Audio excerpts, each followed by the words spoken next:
तो चलिए आज शुरू करते हैं अपनी क्लास। और आज का टॉपिक है कला का अर्थ व परिभाषा। तो कला का अर्थ व परिभाषा की जब बात करते हैं तो शुरुआत होती है संसार से। जिस प्रकार संसार निरंतर विकास करता आ रहा है उसी प्रकार से हमारी कलाएं भी निरंतर विकास करती आ रही हैं। तो और अपनी कलाओं में सदैव नवीन संभावनाएं बनी रहती हैं। नित्य नए प्रयोग होकर के एक नवीन कला का विकास सदैव होता रहता है। प्रत्येक कला को हम अपनी इंद्रियों के माध्यम से महसूस कर पाते हैं।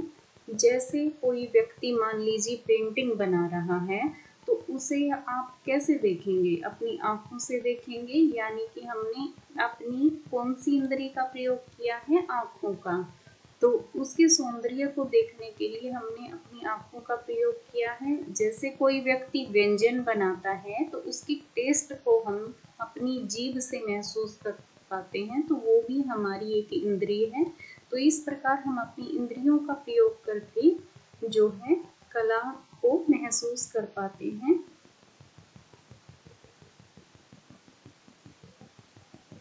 अब यदि बात की जाए कि प्राचीन काल में कला के लिए किस शब्द का प्रयोग होता था, तो प्राचीन काल में कला के लिए जो है वो शिल्प शब्द का प्रयोग किया गया था।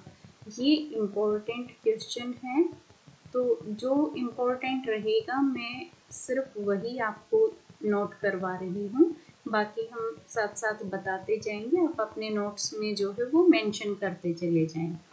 और सर्वप्रथम प्राचीन ग्रंथ ऋग्वेद में ये मोस्ट इम्पोर्टेंट है, बहुत बार ये रिपीट हो चुका है बहुत सारे एग्जाम में ये वाला क्वेश्चन, तो ये भी इम्पोर्टेंट क्वेश्चन है कि सर्वप्रथम जो है किस ग्रंथ में जो है कला शब्द का प्रयोग हुआ, तो वो कौन सा ग्रंथ है? ऋग्वेद। क्वेश्चन घुमा फिरा के कैसे भी पूछा जा सकता है। सर्वप्रथम प्राचीन ग्रंथ ऋग्वेद में कला को किस शब्द के रूप में प्रयोग किया गया, कला को किस नाम से प्रयोग किया गया है, तो कला शब्द जो है वो ऋग्वेद से है और इसको इसमें कला ही कहा गया है। नाम नहीं बदला गया है, यहाँ पर सिर्फ कला ही बोला गया है ऋग्वेद में। और इसी समय पे यानी कि वैदिक काल में कलाकारों को क्या कहा जाता था? कलाकारों को शिल्पिन कहा जाता था। शिल्पिन ये लय है, शिल्पिन कहा जाता था किसको? कलाकारों को। किसमें? वैदिक काल में। वैदिक काल में, ठीक है, तो ये भी इम्पोर्टेंट है।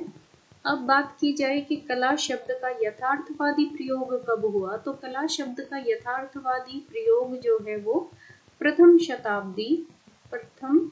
शताब्दी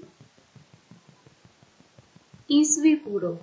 देखिए ईसवी पूर्व, और मैं आपको समझा देती हूँ कि ये कैसे होता है। प्रथम शताब्दी ईसवी पूर्व में, पहले ये बताते हैं, प्रथम शताब्दी ईसवी पूर्व में आचार्य भरत मुनि ने अपने ग्रंथ नाट्य शास्त्र में जो है इसका प्रयोग किया। भरत मुनि, मैं यहाँ लिख देती हूँ, भरत मुनि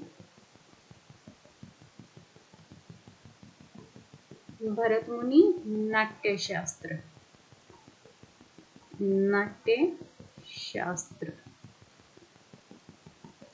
अब ये भी क्वेश्चन आ जाता है कि नाट्य शास्त्र की रचना किसने की? ये एक ग्रंथ का नाम है, तो भरत मुनि ने की है, आचार्य भरत मुनि ने इसकी रचना की है। और कब? प्रथम शताब्दी ईसवी पूर्व। इसका समय भी पूछा जा सकता है, तो समय रहेगा प्रथम शताब्दी ईसवी पूर्व। तो कला शब्द का यथार्थवादी प्रयोग कब किया गया? प्रथम शताब्दी ईसवी पूर्व भरत मुनि के नाट्य शास्त्र में। ठीक है, तो ये भी इम्पोर्टेंट क्वेश्चन है, इसे भी ध्यान में रखें। अब एक बार ईसवी पूर्व में आपको समझा देती हूँ, जिसे पता है वो ठीक है, जिसे नहीं पता है वो एक बार इसे अच्छे से समझ ले। ईसवी पूर्व को हम यहाँ पर समझ लेते हैं। अब मान लीजिए यहाँ पर हमने 0 वर्ष कर दिया, 0, ठीक है। अब यहाँ आप मान लीजिए ईसा मसीह का यहाँ पर जन्म होता है, ठीक है, तो यहाँ से ईसा मसीह का जन्म होता है यहाँ पे, ठीक है। अब अगर बैक जाएंगे तो बैक में जो है ये आप माइनस में करते जाएं, यानी कि ईसा पूर्व, तो ईसा मसीह के जन्म से यदि पूर्व की कोई घटना है, पहले की कोई घटना है, तो यहाँ पर तो क्या हो जाएगा, पूर्व हो जाएगा। जैसे 100 शताब्दी ईस्वी पूर्व यहाँ पे आ जाएगा, ये 200 ईस्वी पूर्व हो जाएगा, यहाँ पे 300 ईस्वी पूर्व हो जाएगा। ठीक है, तो ऐसे 1 2 3 4 5 6 ये कंटिन्यू जो है काउंटिंग बैक में चलेंगे, तो ये हो जाएगा ईसा पूर्व, यानी कि ईस्वी पूर्व का समय इधर हो जाएगा। और जब समय आगे की तरफ भागता है, जब समय प्रेजेंट की तरफ आता है, तो यहाँ से भी 1 2 3 ऐसे काउंटिंग चलती चली जाती है। तो आज जो है वो है 2025 चल रहा है, तो ये हमारा क्या है, ईस्वी है। ठीक है, तो ये ईस्वी है और ये ईसा पूर्व है। तो और इसको इंग्लिश में अगर बात की जाए तो ये है बिफोर क्रिस्ट, यानी कि बीसी जो लिखा रहता है वो बिफोर क्रिस्ट हो जाता है। ठीक है, और यहाँ पर AD, AD यानी कि आफ्टर डेथ, ईसा मसीह की डेथ के बाद का समय। ठीक है, यहाँ पे जो है एक सेकंड, तो ये बीच का समय जो है वो ईसा मसीह का समय माना जाता है, और इसके बाद वाला ईसा के बाद का समय है, और ये ईसा से पहले का समय माना जाता है। तो शायद अब आपका थोड़ा कंफ्यूजन जो है वो दूर हो गया होगा। अब बात की जाए तो पाणिनि ने अष्टाध्यायी में, देखिए पाणिनि जैसे कि भरत मुनि ने नाट्य शास्त्र की रचना की, ऐसे ही पाणिनि ने जो है वो अष्टाध्यायी की रचना की। ये भी एक ग्रंथ है अष्टाध्यायी। तो पाणिनि ने अपने ग्रंथ अष्टाध्यायी में जो है नर्तक को, वादक को और गायक को, यानी कि जो नृत्य करते हैं, नाचते हैं वो, वादक जो वाद्य यंत्र बजाते हैं वो, और गायक जो गाना गाते हैं वो, इन सभी को शिल्पी शब्द का प्रयोग किया इन सब के लिए, यानी कि शिल्पी कहा है इन्हें। ठीक है, शिल्पी कहा है किसमें, अपने ग्रंथ में अष्टाध्यायी में। अब अष्टाध्यायी में ही इन्होंने ललित कला और उपयोगी कला, इन दो कलाओं का जिक्र किया है। इन दो कलाओं में कला को विभाजित कर दिया है कि ललित कला जो है, ललित कला को चारु शब्द से संबोधित किया है कि चारु कला कौन सी हो गई, ललित कला। चारु क्या होगी, आनंद देने वाली, जैसे कि चित्रकला।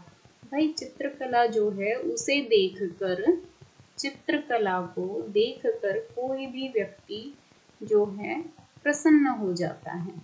आप कोई भी पेंटिंग बनाएंगे, कोई देखने वाला आपकी पेंटिंग सुंदर सी दिखेगी तो वो खुश हो जाएगा, यानी कि वो आनंद देगा उसके मन को।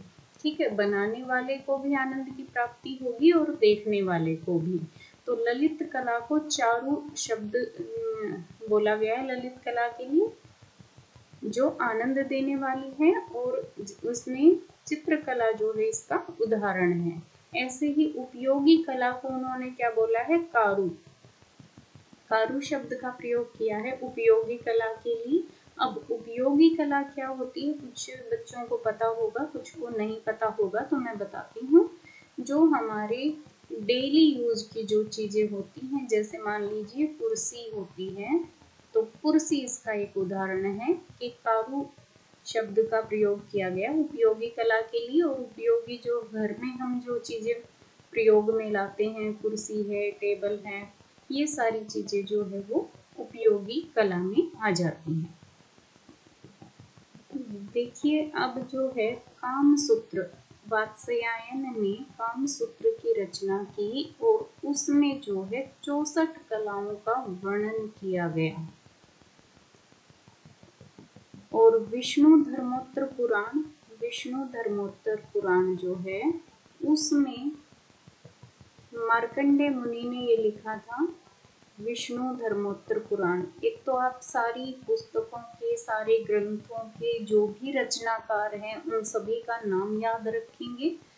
चाहे एक पेज पर लिख लें या अलग से ही अपने नोट्स में साइड में मेंशन करते चले जाएं इम्पोर्टेंट लिख के, क्योंकि ये क्वेश्चन बहुत बार रिपीट होते हैं। जैसे कि कामसूत्र में कितनी कलाओं का वर्णन है, तो 64 कलाओं का वर्णन है। कामसूत्र की रचना किसने की, तो वात्स्यायन ने की। अब विष्णु धर्मोत्तर पुराण की रचना किसने की, तो वो मार्कंडेय मुनि ने की। अब विष्णु धर्मोत्तर पुराण में सभी कलाओं में, देखिए सभी कलाओं में चित्रकला को जो है वो सर्वोच्च स्थान दिया गया है, यानी कि पहले स्थान पर कौन सी कला आती है, चित्रकला, यानी कि ये सबसे श्रेष्ठ मानी गई है विष्णु धर्मोत्तर पुराण में। तो ये वेरी वेरी इंपॉर्टेंट क्वेश्चन है जो मैं आपको नोट करवा रही हूँ, तो अपने नोट्स में बिल्कुल मेंशन करते जाएं।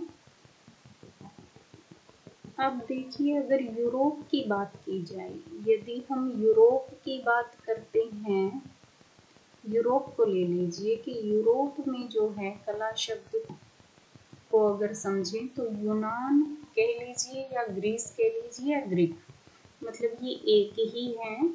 यूनान, ग्रीक और ग्रीस ये एक ही हैं। अगर इसकी बात की जाए तो यहाँ पर जो है कला को क्या बोला गया है, टेक्ने कहा गया है। क्या कहा गया है, टेक्ने। ये भी क्वेश्चन आ चुका है 2 बार, मैंने एग्जाम में देखा है कि ये क्वेश्चन आ चुका है कि टेक्ने जो है कला के लिए टेक्ने शब्द का प्रयोग कहाँ हुआ है, तो ये यूनान में हुआ है। तो टेक्ने कहा गया है जिसका अर्थ क्या होता है, शिल्प होता है। जैसे हम अपनी हिंदी में कहते हैं या शिल्प शब्द का प्रयोग पहले हुआ है, तो इसी प्रकार से जो है यूनान में टेक्ने कहा गया है कला को जिसका अर्थ शिल्प होता है। तो ये भी इम्पोर्टेंट क्वेश्चन है, इसे भी आप याद रखेंगे। अब अगर बात की जाए तो यूरोप में ही 13वीं शताब्दी की अगर बात की जाए, 13वीं शताब्दी की शुरुआत की अगर बात की जाए, तो उसमें जो है अंग्रेजी के आर्ट शब्द का विकास, इंग्लिश का जो आर्ट वर्ड है उसका विकास हुआ। और उसका विकास जो कैसे हुआ, लैटिन भाषा के आर्स से हुआ। लैटिन भाषा के आर्स से, यानी कि पहले आर्स वर्ड आया, उसको थोड़ा सा परिवर्तित करके जो है आर्ट शब्द का प्रयोग शुरू हुआ, और लेकिन अर्थ हर जगह पर वही रहा। देखिए, कह तो चाहे किसी भी चीज को कुछ भी दें एरिया के अकॉर्डिंग, लेकिन अर्थ तो उसका बराबर ही रहता है। तो यहाँ पर लैटिन भाषा में आर्ट्स बोला गया, अंग्रेजी में आर्ट बोला गया, अपने यहाँ पर शिल्प शब्द का प्रयोग हुआ। ठीक है, तो ऐसे ही ये सारे शब्द जो हैं एक ही, नाम अलग अलग हैं। तो इसका अर्थ जो होता था, लैटिन भाषा के आर्ट्स का अर्थ जो होता था वो था बनाना, संयोजित करना किसी भी चीज को, या कौशल किसी प्रकार का। तो ये सारा जो है कला या शिल्प से ही संबंधित है। अब देखिए, आर्ट जो है, आर्ट वो अंग्रेजी भाषा का शब्द है, आर्ट्स जो है वो लैटिन भाषा का शब्द है, टेक्ने जो है वो यूनान में बोला गया है, और कला जो है वो संस्कृत भाषा का शब्द है। इस प्रकार से हमारे जो है कला का कॉन्सेप्ट थोड़ा सा क्लियर हो गया है। अब देखिए, कला का अर्थ और परिभाषाएं, कुछ विद्वानों ने जो हमें परिभाषाएं दी है, अब उनके बारे में देख लेते हैं। अब देखिए, संस्कृत जो है, संस्कृत भाषा में कला शब्द जो है वो कल या कड़ धातु से निकला है। देखिए, संस्कृत में धातु रूप होते हैं, तो जो कला शब्द है वो कल या कड़ धातु से उत्पन्न हुआ है, जिसका अर्थ है सुंदर, मधुर या सुखदाई। तो संस्कृत के कला शब्द को कल या कड़ धातु से निकाला गया है, जिसका अर्थ है सुंदर, मधुर या सुखदाई। इसी प्रकार से जो है एक भारतीय रविंद्रनाथ टैगोर जो थे, उन्होंने जो है सत्यम शिवम सुंदरम की परिभाषा दी। उनके अनुसार जो सत्य है, जो सुंदर है, वही कला है। इनके अनुसार कला का कार्य मानव के लिए सत्य की ओर, सौंदर्य की एक सजीव सृष्टि करना है।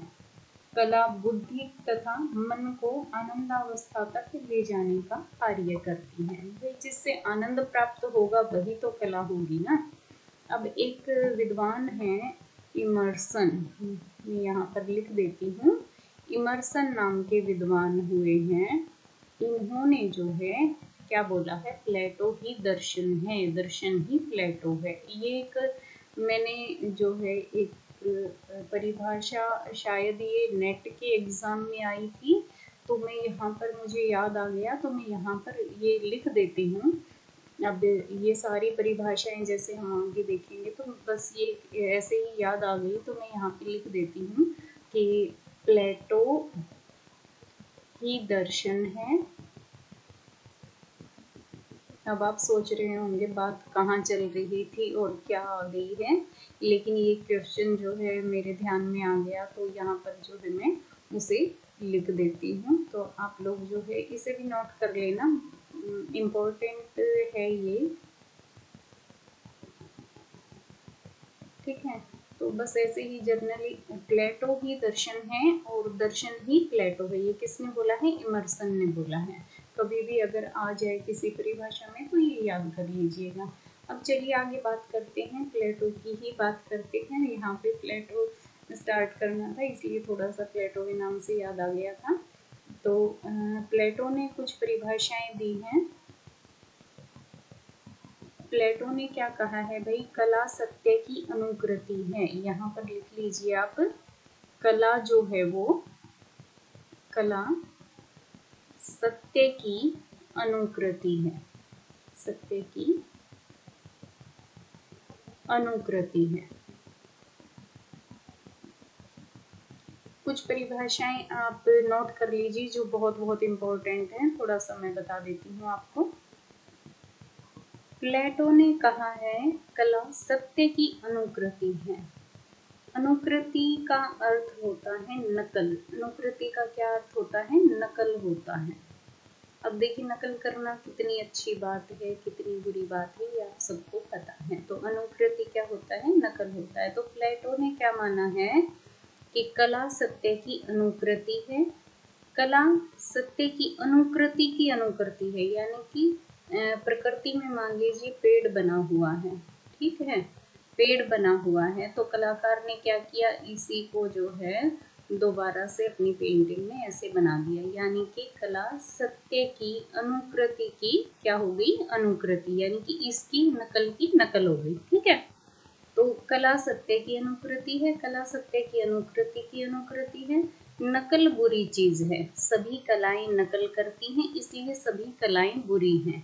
ये किसने कहा है, ये प्लेटो ने कहा है। यानी कि प्लेटो ने सीधा सीधा ये माना है कि कला बहुत बुरी चीज है क्योंकि वो प्रकृति की नकल करती है। यानी कि जो कुछ इस संसार में जो कुछ हमें ज्ञात है वही हम अपनी कला में दिखाते हैं।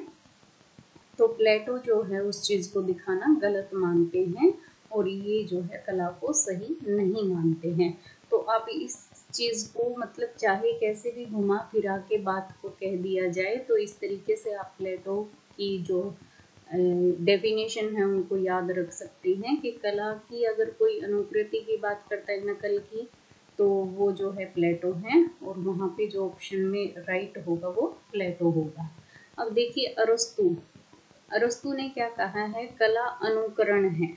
अनुकरण और अनुकृति में फर्क है। अनुकृति जो है वो नकल होती है और अनुकरण होता है फॉलो करना, किसी भी चीज को फॉलो करना, यानी कि उसको एक अपना उद्देश्य मान करके, ठीक है, उसको बनाना। तो यहाँ पर अरस्तु ने जो है इसकी डेफिनेशन दी है, कला अनुकरण करती है, नकल नहीं करती, वो उसको फॉलो करती है। अब शैले ने जो कहा है, देखो इसमें ये इम्पोर्टेंट है,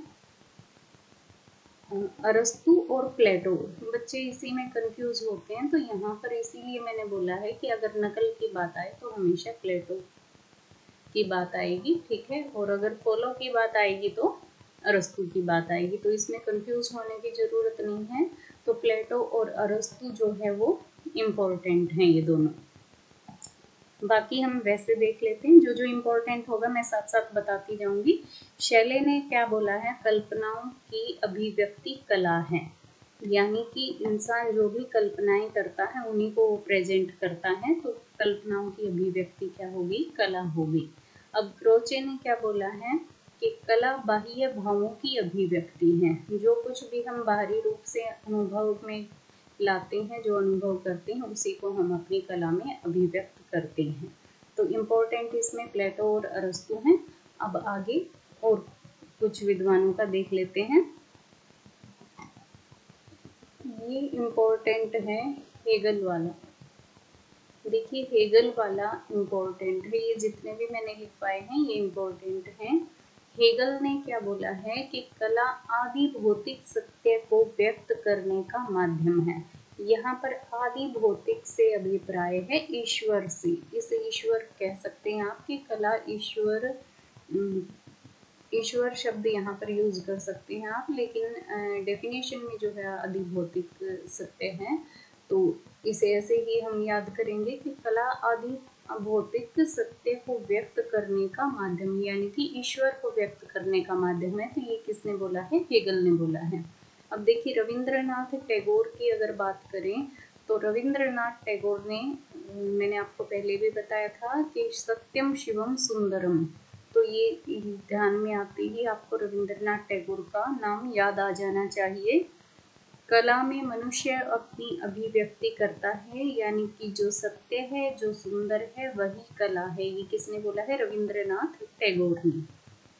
अब पिकासो की बात करें तो पिकासो ने क्या बोला है कि कला एक ऐसा असत्य है, यानी कि कला एक ऐसा झूठ है जिससे हमें सत्य यानी कि सच का बोध होता है, सच का ज्ञान होता है। कला एक ऐसा असत्य है जिससे हमें सत्य का बोध होता है। महात्मा गांधी ने क्या बोला है? महात्मा गांधी ने बोला है कला आत्मा का ईश्वरीय संगीत है। जहाँ पर ईश्वरीय संगीत की बात आ जाए वहाँ पर महात्मा गांधी को याद रखना है। अब फ्रायड की बात आती है। देखिए सिगमंड फ्रायड, ये सीडीपी में भी ये क्वेश्चन आता है। जो बाल विकास हम करते हैं किसी भी एग्जाम में, आपके में सीडीपी के क्वेश्चन आते हैं साइकोलॉजी के, तो उसमें भी सिगमंड फ्रायड का जिक्र आता है, जिसमें देखिए 3 तरह की बुद्धि का बताया है कि कॉन्शियस माइंड, अनकॉन्शियस माइंड, है ना। तो ये बताया है। तो इन्होंने ही एक परिभाषा दी है कला की कि कला जो है दमित वासनाओं का उभार है। इनकी थ्योरी भी यही है और इसी पर इन्होंने इसकी कला की परिभाषा दी है कि कला जो है वो दमित वासनाओं का उभार है। अब अगर टॉल्स्टॉय को देखा जाए, देखिए ये तो इम्पोर्टेंट थे लेकिन कुछ मैं वैसे बता देती हूँ आपको, तो आप नोट कर सकते हैं। टॉल्स्टॉय ने बोला है अपने भावों को क्रिया, रेखा, रंग, ध्वनि या शब्दों द्वारा इस प्रकार अभिव्यक्त करना कि दर्शक या श्रोता में वही भाव जाग जाएं, कि जैसा आर्टिस्ट बनाना चाहे दर्शक देख के दर्शक में भी वही भावनाएं जाग जाएं। इसी प्रकार माइकल एंजेलो ने बोला है कि कला ईश्वर के महान कार्यों की झलक है। हर्बर्ट रीड ने बोला है कला अभिव्यक्ति का आह्लाद या रंजक स्वरूप है। शोपेनहावर ने और वार्मोन ब्लैक, ये इम्पोर्टेंट नहीं है, तो आपको मैंने जो जो इम्पोर्टेंट है वो सब नोट करा दिया है। अब कलाओं के वर्गीकरण की बात करेंगे कि कलाओं का वर्गीकरण कैसे हुआ है।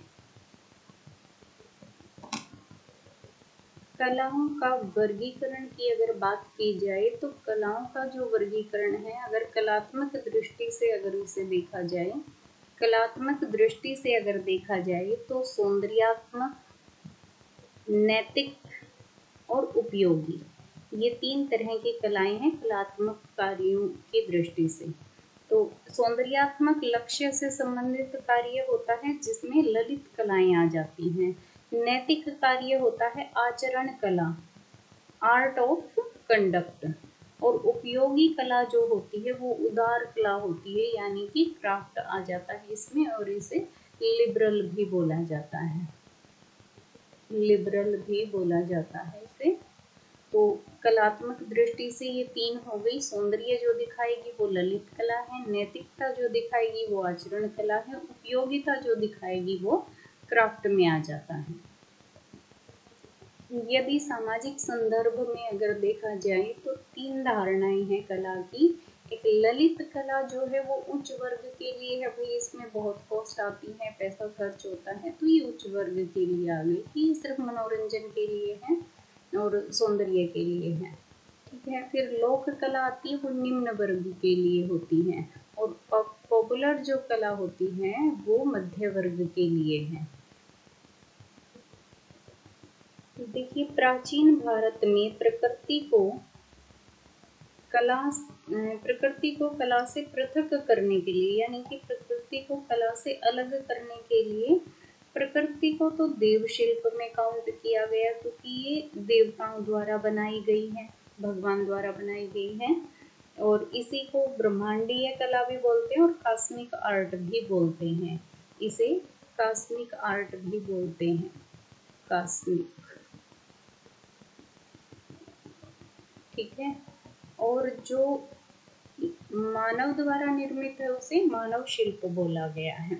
इसी प्रकार यूरोप में देव शिल्प को कॉस्मिक आर्ट बोला गया। ये जो कॉस्मिक आर्ट जो है ये यूरोप में कॉस्मिक आर्ट बोला गया है, अपने यहाँ पर देव शिल्प बोला गया है।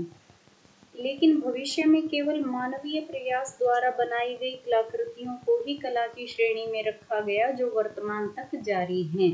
अभी तक हम यही मानते हैं कि मानव ने जो चीजें निर्मित की हैं वही कला की श्रेणी में आती हैं। मानव शिल्प के पुनः दो भाग हुए, जैसे इसके फिर से दो भाग हो गए, एक कारु और एक चारु। ये मैंने आपको पहले भी बताया था, चारु और कारु, ये दो भाग में जो है डिवाइड हो गया। कारु अर्थात उपयोगी कला, यानी कि इसमें तो जैसे मैंने टेबल चेयर ये बताई थी, तो ये उपयोगी कला की श्रेणी में आ गई, उपयोगी कला, ये उपयोगी कला की श्रेणी में आ गई। और चारु जो है वो ललित कला की श्रेणी में आ गई, ललित कला की श्रेणी में आ गई है, ठीक है। इसमें पेंटिंग्स वगैरह होगी अपनी। यूरोप में ललित कलाओं को फाइन आर्ट और उपयोगी कला को क्राफ्ट कहा गया। इसको डिटेल से कल की क्लास में करेंगे।